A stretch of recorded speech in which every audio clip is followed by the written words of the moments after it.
তো চলো বন্ধুরা, আমরা একটু ঘুরতে যাচ্ছি। আর কোথায় যাচ্ছি তোমাদের দেখাবো। তো চলো যেতে যেতে কথা বলছি। রাধে রাধে বন্ধুরা, welcome back to my channel happy family ব্লগে তোমাদের সবাইকে স্বাগত। আশা করি সবাই ভালো আছো, আমরাও ভালো আছি। তো এই দেখো আমরা একটু ঘুরতে বেরিয়েছি। তো চলো কোথায় যাব সেটাই তোমাদের সাথে শেয়ার করব। আর বেশি তো যাবো না, এই আমাদের রাস্তা দিয়ে একটু হাঁটবো, কারণ কোথাও তো বেরোই না, কোথাও বেরোনোও হয় না। আর আমার গপু তো ঘুরতে খুব ভালোবাসে, কিন্তু আমার সময় হয় না, যেতেও পারি না।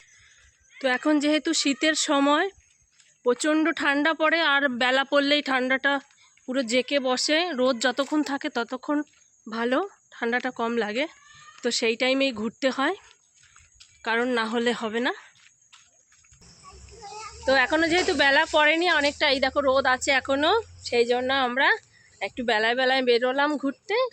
কারণ বিকেল হয়ে গেলে আর ঘোরা যাবে না, মানে প্রচণ্ড ঠান্ডা। তো ঠান্ডার মধ্যে তো এই কারণ গপুরও ঠান্ডা লেগেছে, আমারও প্রচণ্ড ঠান্ডা লেগেছে।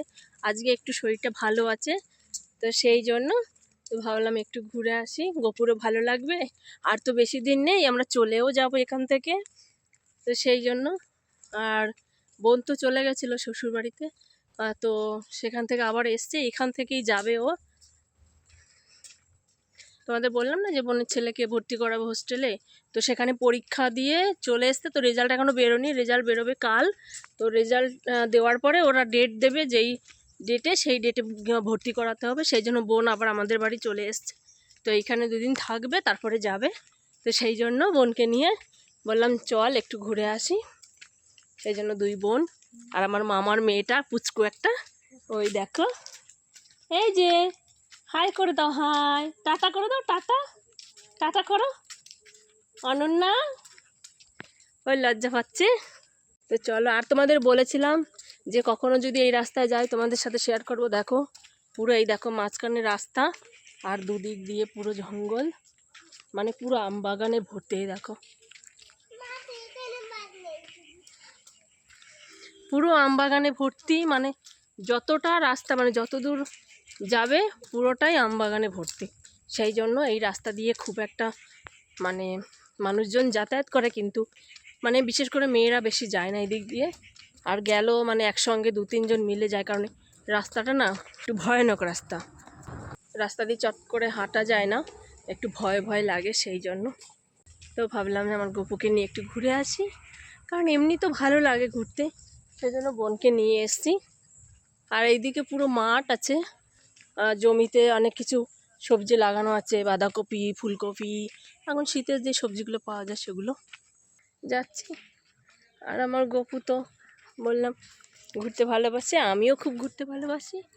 আর চলে গেলে তো আর ঘুরতে পারবো না, চলে গেলে তো আর এদিকে আসতে পারবো না। সেই জন্য আর কবে আসবো তার ঠিক নেই। আর হয়তো বা বাবানের, মানে আমার বাবুর যখন আবার সেই 1.5 বছরের পোলিও দেওয়া হবে, তখন হয়তো আসবো। তো চলো আমরা একটু ঘুরে আসি। তো তোমরা দেখো আমরা কোথায় যাই। এই দেখো পুরো বাঁশবাগান আর আম বাগানে ভর্তি এই রাস্তাটা। ভালো লাগছে বাবা, আমার গপুর খুব ভালো লাগছে। কি বলছে দেখো, কি বলছে। আমার মামার মেয়েটা হাঁটছে, ও তো হাঁটতে পারছে না, ওর নামতে ইচ্ছে করছে এখন এই রাস্তায়, সেই জন্য এরকম বলছে ও। ওই দেখো আমরা এত দূর এসছি, রাস্তাটা জুড়েই মানে পুরো আম বাগান, আর এই দেখো পুরো বাঁশঝাড়ে ভর্তি। শুধু এই দিকটাতেই একটু চাষের জমি আছে, অল্প একটু জায়গা, এই যে এইটুকু। ওইদিকে আছে পোলট্রি ফার্ম। আর এই দেখো রাস্তা, মাটির রাস্তা, এমনি খুব ভালো লাগে মাটির রাস্তা দিয়ে হাঁটতে। আর আমি আমার বাবনকে নিয়ে এসেছি এই দিকটাতেই, বাবুর স্কুল, মানে খিচুড়ি স্কুল, যেখানে খিচুড়ি আনতে যায় সেটা। তো ওই দেখো রাস্তা দেখা যাচ্ছে। ওই আমার মামার মেয়ে দেখো কোথায় গেছে, অনেকটা দূরে গেছে। আর এটা বোন যাচ্ছে, আর আমি আর বাবু পেছনে। এই দেখো আমি আর বাবু। এই রাস্তার আর একটু যেতে হবে, 5-10 মিনিট গেলে তবে গঙ্গা পড়ে ওইদিকে। ওই দিকটাতে আমি এখনও পর্যন্ত যাইনি, মায়ের মুখে শুনেছি ওইদিকে গঙ্গা, অনেকে যায় স্নান করতে গঙ্গায়, তো যাইনি। আবার যখন আসবো বাড়িতে তখন যাব গঙ্গার ঘাটে। ঘুরে আসবো। অনেকটা দূরে চলে এসেছি আমরা ঘুরতে ঘুরতে। দেখো আমরা রোডে চলে এসেছি। এটা হলো রোড। তাই দেখো এটা রাস্তা, আর এই দিক দিয়ে যেতে হয়, বাবুর স্কুলে যেতে হয়। হলো আমাদের এখানে জল কল। এই যে এইখানে আগে জল নিতে আসতাম অনেক আগে, আর এখন তো ওইদিকে টাইম কল হয়ে গেছে, সেই জন্য আর এদিকে আসা হয় না। আর এই দেখো রাস্তাটা দেখো ভেঙে কেমন হয়ে গেছে গাড়ি ঘোড়া চলতে চলতে।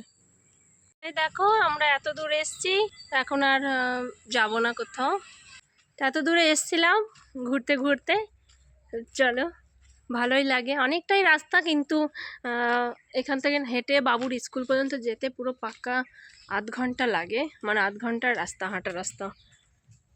তো ধীরে ধীরে একা একা তো আসা সম্ভব না, 2-3 জন থাকলে গল্প করতে করতে আসা যায়, কারণ রাস্তা দিয়ে একা একা হাঁটতে ভালো লাগে না।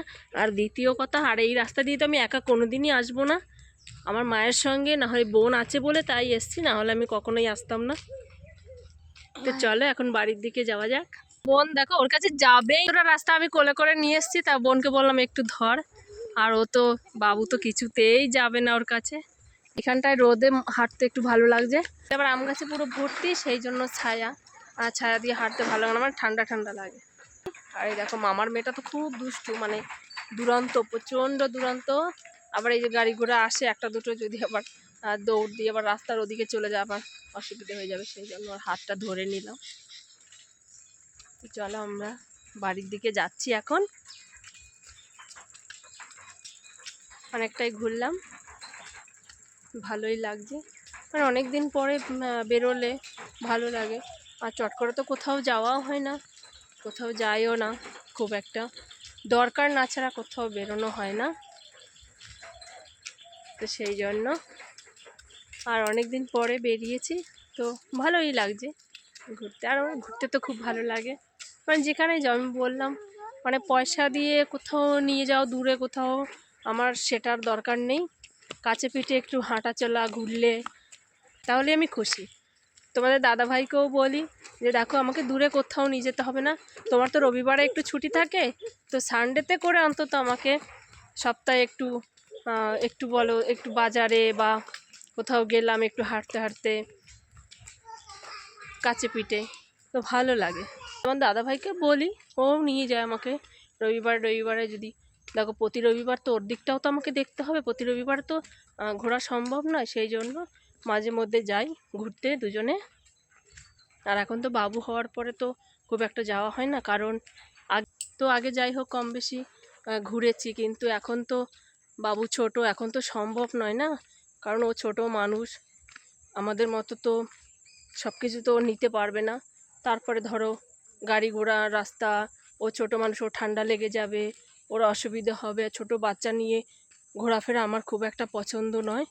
আর আমিও আমার বাবু ছোট যতদিন থাকবে আমি কোথাও যাবও না, যখন একটু বড় হবে তখন নিশ্চয়ই ঘুরবো, ঘোরার সময় নিশ্চয়ই ঘুরবো, কিন্তু এখন ও ছোট, যতদিন ছোট থাকবে ততদিনে কোথাও যাব না। আর আশা করি কোথাও যাওয়া উচিতও নয়, কারণ ছোট বাচ্চা নিয়ে কষ্ট, ওরও কষ্ট আমারও কষ্ট, কারণ কোলে নিয়ে নিয়ে ঘোরা বা কোথাও যাওয়া অসুবিধে, ছোট বাচ্চা ওর কোথাও লেগে ঠেকে যাবে, ও তো আর বলতে পারবে না, বা ব্যথা পেলেও বলতে পারবে না যে আমার এখানে লেগেছে বা কিছু হয়েছে। তো সেই জন্য ছোট বাচ্চা যতদিন থাকে ততদিন কোথায় না বেরোনোই ভালো, বরং ঘরে থাকো, বাচ্চাকে দেখো, আনন্দ ফুর্তি করো, এটাই ঠিক আছে। এই যে সময়টা, এই যে যেই বাচ্চাকে যে সময়টা দিচ্ছি বা ওর সাথে খেলা করছি, ওকে বুকে ধরছি, বুকে আগলে রাখি, ওর নিঃশ্বাস প্রশ্বাস আমি সবটা অনুভব করি, এটা তো আর হবে না ও বড় হয়ে গেলে, এই দিনটা আর কখনোই আমার জীবনে আসবে না, কারণ যেই দিন যায় সেটা চলেই যায়, সেটা আর কখনো ফিরে আমরা পাবো না কোনো দিন। তো সেই জন্য এই মুহূর্তগুলোকে ধরে রাখতে হয়, বা আমি সবটুকু দিয়ে আমি সব সময় ওকে আগলে রাখি, আর এই দিনগুলো আমি ধরে রাখি, এটা সারা জীবন মনে থাকবে স্মৃতি এটা। কারণ কি, সন্তান মানুষ করা সবার পক্ষে সম্ভব হয় না, আর দ্বিতীয়ত সবাই সুযোগ পায় না, আর আমরা পেয়েছি। তো আমি বাবুকে কাছে পেয়েছি, এই দিনগুলো আমি ধরে রাখতে পারছি, এটা আমার কাছে অনেক বড় পাওনা। ঘোরাফেরা অনেক হবে লাইফে, কিন্তু এই সময়টা আমার আর কখনোই আমি পাবো না ধরে রাখতে। সেই জন্য আমি যতটা পারি ঘুরবো, আবার পরে বাবু যখন আবার বড় হবে তখন আমরা আবার নিশ্চয়ই ঘুরবো ফিরবো, কিন্তু এখন এই মুহূর্তগুলো আমি খুব উপভোগ করছি, খুব উপভোগ করছি। এটাই আমার কাছে ঘোরার থেকে অনেক অনেক বেশি, অনেক বেশি এই পাওনাটা।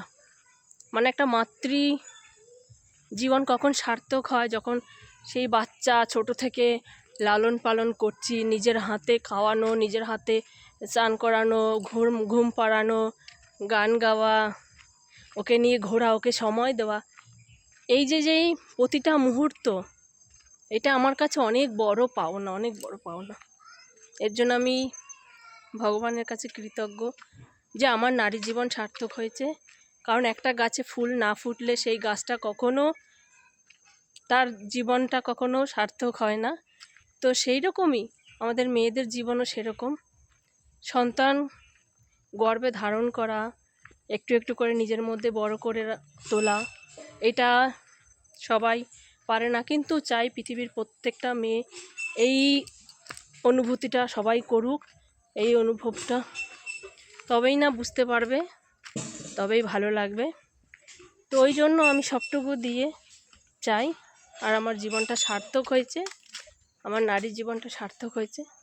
এই জন্য ভগবানের কাছে আমি কৃতজ্ঞ যে আমি মা হতে পেরে আমি নিজেকে ধন্য মনে করছি। তো সবাই, পৃথিবীর প্রত্যেকটা মেয়ে মা হোক, সেটাই আমি চাই। কারণ এর মধ্যে যেই আনন্দটা আছে না, পৃথিবীর কোথাও নেই, পৃথিবীর কোথাও এই আনন্দটা পাবে না তারা। সেই জন্য প্রত্যেকটা মেয়ের মা হওয়াটা দরকার। তো সবাই মা হোক, সেটাই চাই। তো দেখো, গল্প করতে করতে বাড়ি পর্যন্ত চলে এলাম, বুঝতেই পারলাম না। তো চলো বন্ধুরা, ভিডিওটি তোমরা শেষ পর্যন্ত দেখবে, আশা করি তোমাদের ভালো লাগবে। আর আমার কথাগুলো শুনবে, কার কার ভালো লাগবে অবশ্যই বলবে। বন্ধুরা, ভিডিওটি আর বড় করব না, তো ভিডিওটি শেষ পর্যন্ত দেখার জন্য তোমাদের অসংখ্য ধন্যবাদ। আর ভিডিওটি ভালো লাগলে লাইক কমেন্ট শেয়ার করে দিও, আর আমার চ্যানেলটিকে সাবস্ক্রাইব করে তোমরা সবাই আমার পাশে থেকো। তো চলো বন্ধুরা, রাখছি, টাটা।